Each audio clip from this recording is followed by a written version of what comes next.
Minister Bوريطة, thank you so much for joining us this evening. And let me start by saying Ramadan Mubarak. Thank you. Thank you very much, Betsy, for the invitation and for this opportunity to exchange with you. Thank you also, and Ramadan Mubarak to all those who are fasting. So Morocco is a country of great interest to many of our members, and many have ties with Morocco. Can you talk to us a little bit about the historic ties of Morocco and the Jewish community, both in Morocco and in Israel? I wonder if we can talk about Morocco and the Jewish community as a separate bodies, because they are one community. The Jewish population has lived in Morocco for centuries. They are part of the Moroccan population. They have nourished and enriched the Moroccan identity. And that's why our constitution may be the only one in the Arab and Islamic world which is mentioning the Jewish component as an important component of the Moroccan identity.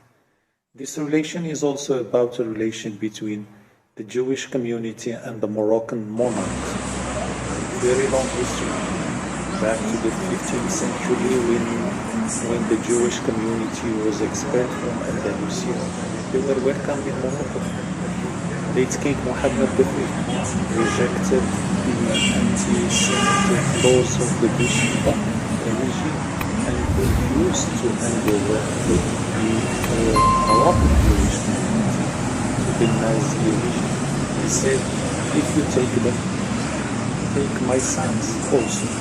And today, His Majesty the King Mohammed VI is doing a lot also to preserve this legacy.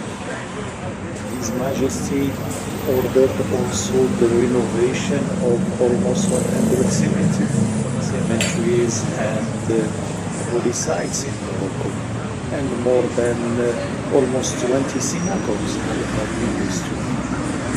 Today in our school curriculum, the reference to the Jewish component of the Moroccan history is there, and which is a unique fact in the Arab and Islamic world.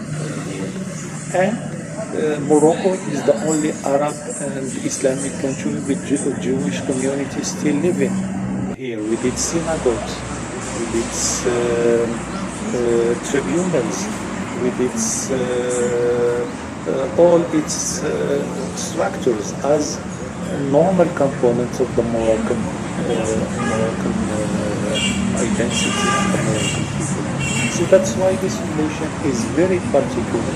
It's unique in the Arab world, and it has been safeguarded by the commitment of the kings of Morocco, but also the willingness of the Moroccan people.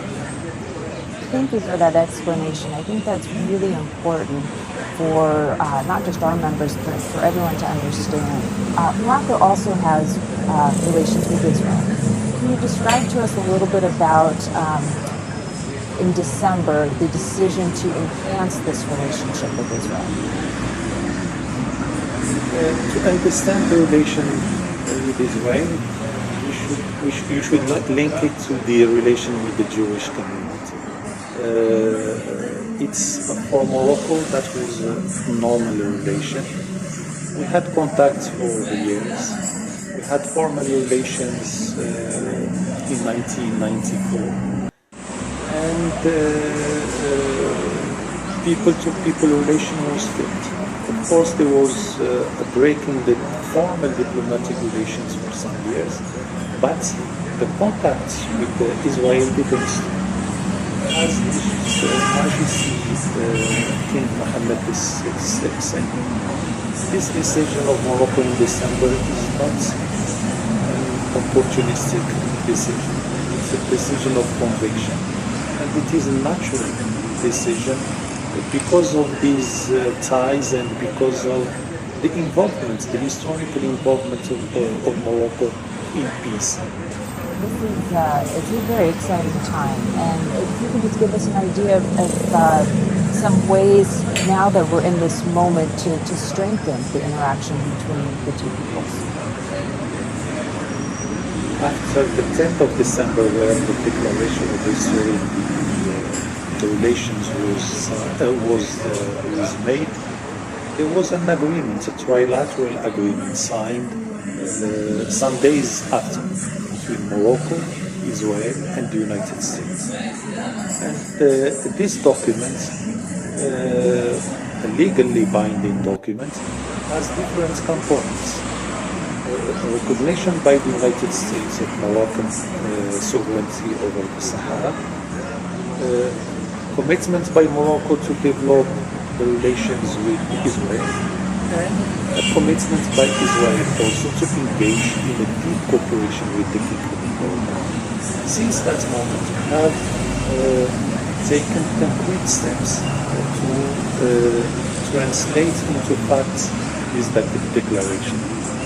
The liaison offices have been opened in Rabat and in Tel Aviv, and they are working normally today with diplomats. We have established also 8 working groups on diplomacy, security, water, agriculture, tourism, etc., where we need to deepen the cooperation. So we have today all the tools for cooperation. We have also the political willingness. I hope very soon we will exchange high-level visits.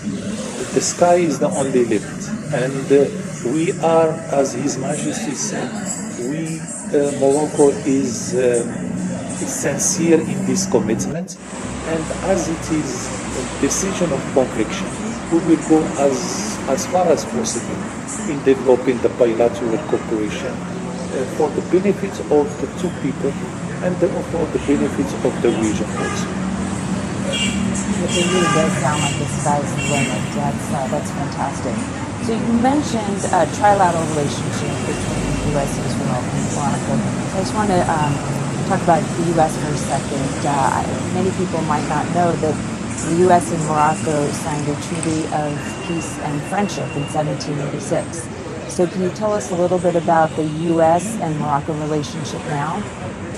We have a strong political component through a strategic dialogue. We have a military commission to coordinate.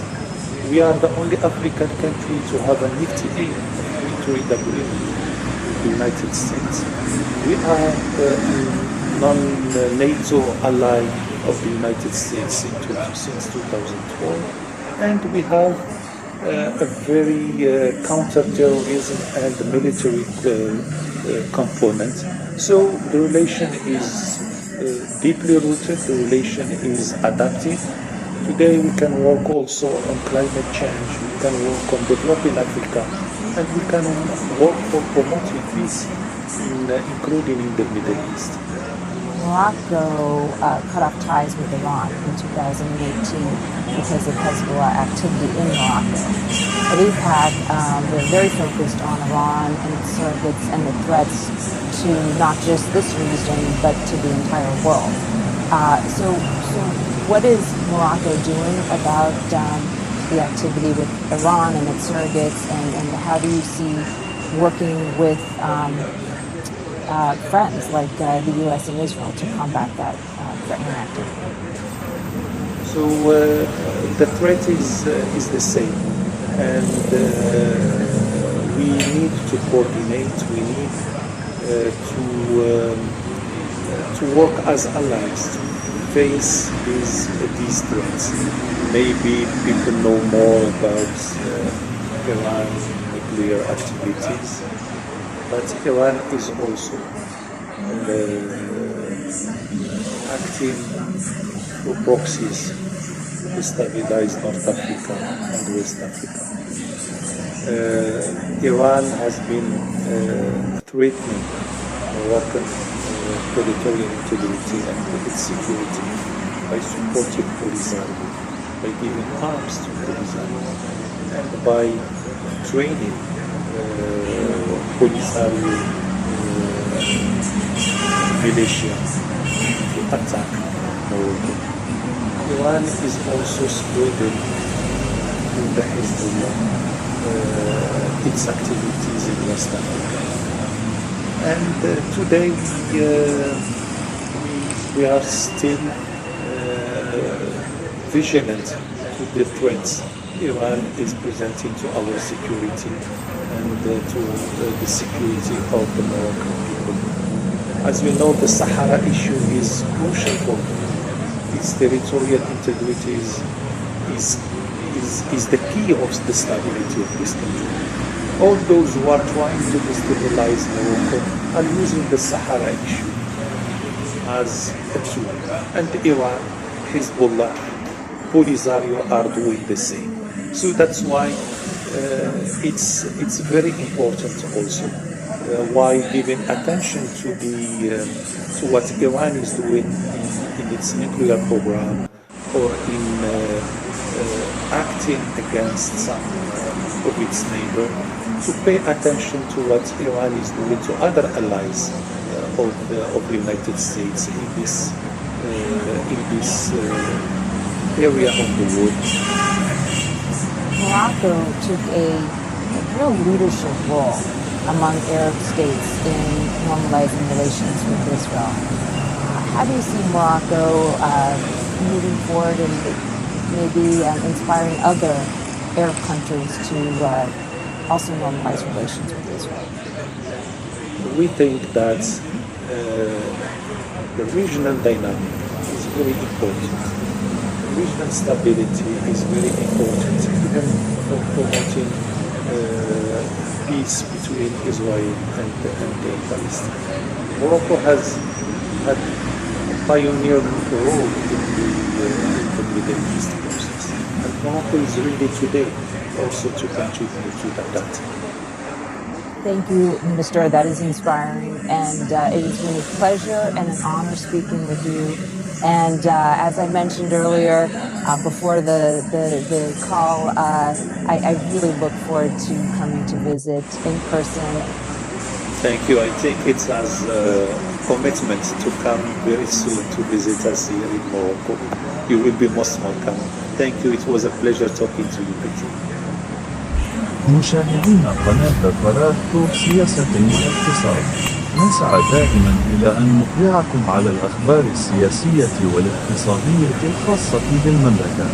فلا تنسوا الاشتراك في القناة ودعمنا بإعجاب وتفعيل زر الجرس حتى تتوصلوا بكل